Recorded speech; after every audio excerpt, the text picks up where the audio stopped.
No मगर माहे सोहंदियाँ हर प्रसंग बैठड़िया तिनकी शोभा क्या गिरणी जिस साहिब में लड़िया। मगर माघ का महीना उन्हीं जीव आत्माओं के लिए भाग्यशाली है जिनका परमात्मा पति के साथ मिलाप हुआ, जिनको परमात्मा पति ने अपने साथ मिला लिया है। वो स्त्रियां बड़ी भाग्य वाली हैं, क्योंकि हम देखते हैं बड़े लोगों के साथ जिनका बैठना उठना हो जाता है, पदवी जो जिनके बड़े बड़े पद हैं, पदवियां हैं, उनके साथ कोई निम्न वर्ग के लोगों का भी बैठना हो जाए, उठना हो जाए, तो उनको भी समाज मान देता है, सम्मान देता है। वो बड़े ही गुमान के साथ कहते हैं कि हमारा बड़े लोगों के साथ बैठना उठना है, हमारा बड़े लोगों के साथ बैठना उठना, हुक्मनामों के साथ हमारा बैठना उठना है। अगर जो बाहर की हुक्मनामी है तो उसके उनके साथ अगर जो जीव का कभी गरीब का अमीर के साथ मिलाप हो जाए, बड़े बड़े लोगों के साथ, तो जीव को मान मिलने लगता है। लेकिन गुरु जी बताते हैं, वाणी में बता रहे हैं, तिनकी शोभा क्या गणी जीता है मिलड़ियाँ। उनको संसार मान देता है, लेकिन उनकी शोभा वर्णन करने के परे हो जाती है, वो कथन से परे है। जिनको तिनकी शोभा, उनकी शोभा कुछ अलग सी हो जाती है। जीत साहेब मिलड़िया, तिनकी शोभा क्या गणी जीत साहेब मिले, उनकी शोभा गिनती में नहीं आ सकती, कथन नहीं किया जा सकता है, जिनको परमात्मा ने अपने साथ मिलाया है। क्योंकि वो सिरमौर है, वो बड़ा है, वो राजाओं का राजा है, वो महाराजाओं का महाराजा है, वो सबसे उच्च है। उसके साथ किसी का बैठना उठना हो जाए तो उनकी कीमत नहीं डाली जाती, उनकी गिनती नहीं की जा सकती, उनकी शोभा बहुत ऊंची हो जाती है। लेकिन ऐसे लोग संसार में बहुत सारे हैं जो संसार में बड़े बड़े लोगों के साथ बैठ करके बैठना उठना करके, हुक्मरामों के साथ बैठ करके अपने को बड़ा बताने लगते हैं, अपने को मान दिलवाने लगते हैं, अपने को सम्मान दिलाने लगते हैं। ऐसे आपको बहुत सारे संसार के लोग दिखाई देंगे, लेकिन ऐसे बड़े दुर्लभ जीव हैं, ऐसे बहुत विरले जीव हैं जिनकी उस सिरमौर जो महाराजाओं का महाराजा है, जो सबसे ऊंचा है, तो जो सबसे बड़ा है, उसके साथ किसी की प्रीत बन जाए तो ऐसे बहुत विरले लोग हैं। लेकिन जिनकी प्रीत हो जाती है उनकी शोभा की गिनती भी नहीं की जाती, उनकी शोभा बहुत उच्च हो जाती है। परमात्मा अपने जैसी कर देता है। तन मन मौल्या राम से संसार तहे लड़िया। फिर ऐसे जीव जिनकी परमात्मा के चरणों के साथ प्रीत जुड़ गई है, जिनको परमात्मा ने स्वयं अपने साथ मिला लिया है, उनके तन और मन दोनों में उल्लास आता है, हरा भरापन आ जाता है, तन भी पवित्र हो जाता है, निर्मल हो जाता है। जबकि तन का निर्मल होना बड़ा आसान नहीं है।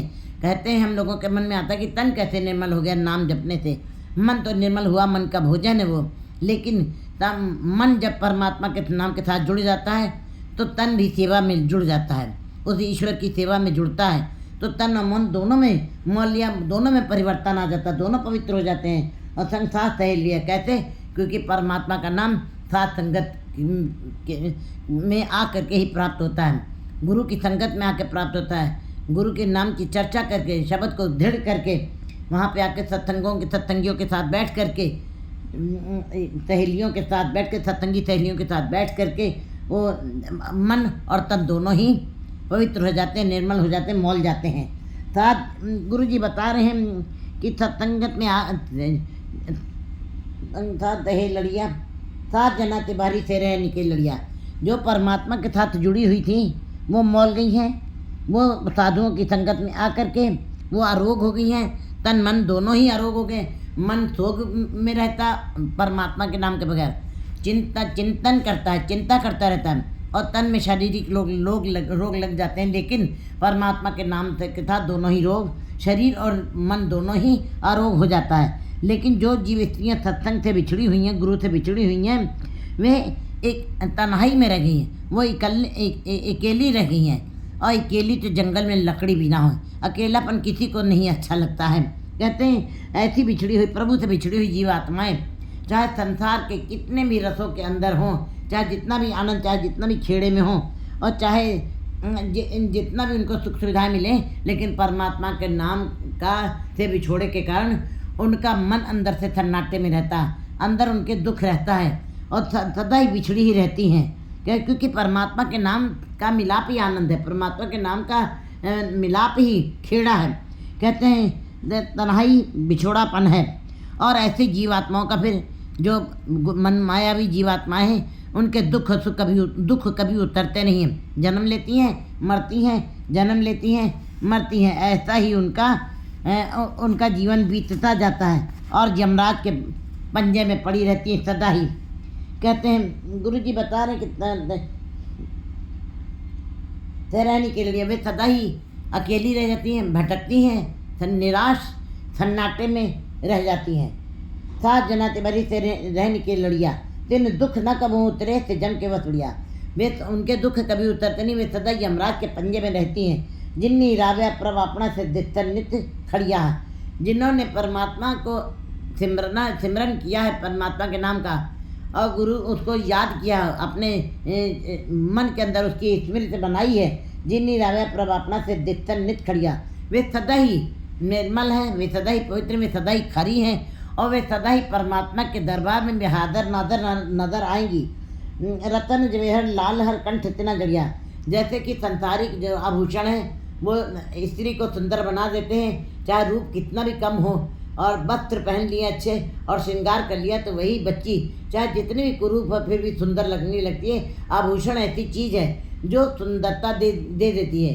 एक रूप सुंदरता होती है, 10 रूप उसके गहनों के कारण भी उसकी सुंदरता बढ़ती है। लेकिन गुरु जी बता रहे हैं कि संसार के आभूषण तो जीव का जीवन नष्ट हुआ और उन आभूषणों की भी क्या वैल्यू नहीं रह जाती, वो भी फीके पड़ जाते हैं। लेकिन कहते हैं जिन्होंने रतन जो परमात्मा के नाम के रतन जवेहर माणक ये परमात्मा के नाम के आभूषण हैं, हर हर हर कंठ ले पहरे दामोदर कर मुंदी पहरे श्रीरंग सुरमा दही। फिर कहते हैं जब ऐसा आपका इंद्रियों की अवस्था बन गई है तब वो परमात्मा आपकी हृदय रूपी सेज के ऊपर भोगने के लिए वो जरूर आएगा।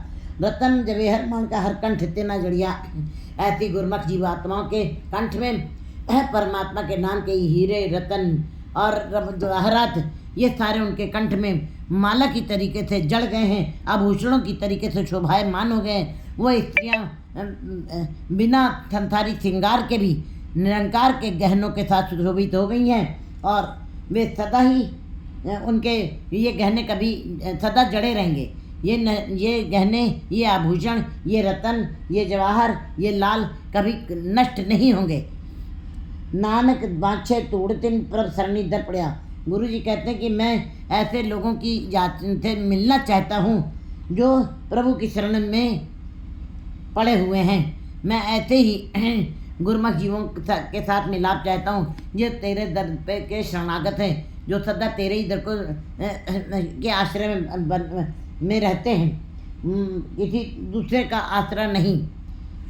जगजीवन पुरख विचार के मानक केवल मानुष के आशाओं को छोड़ करके वो केवल एक जगजीवन का आसरा पकड़े हुए हैं। ऐसी जीवात्माओं का मैं उनकी धूल, उनके चरणों की धूल चाहता हूँ, मगर प्रभु आराधना बहु न जन्मड़िया।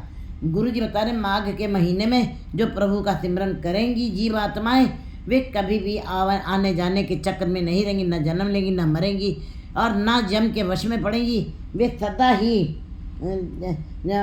ही परमात्मा के साथ मिलाप कर जाएंगी, परमात्मा का रूप हो जाएंगी, परमात्मा उनको अपने साथ मिला लेगा। 10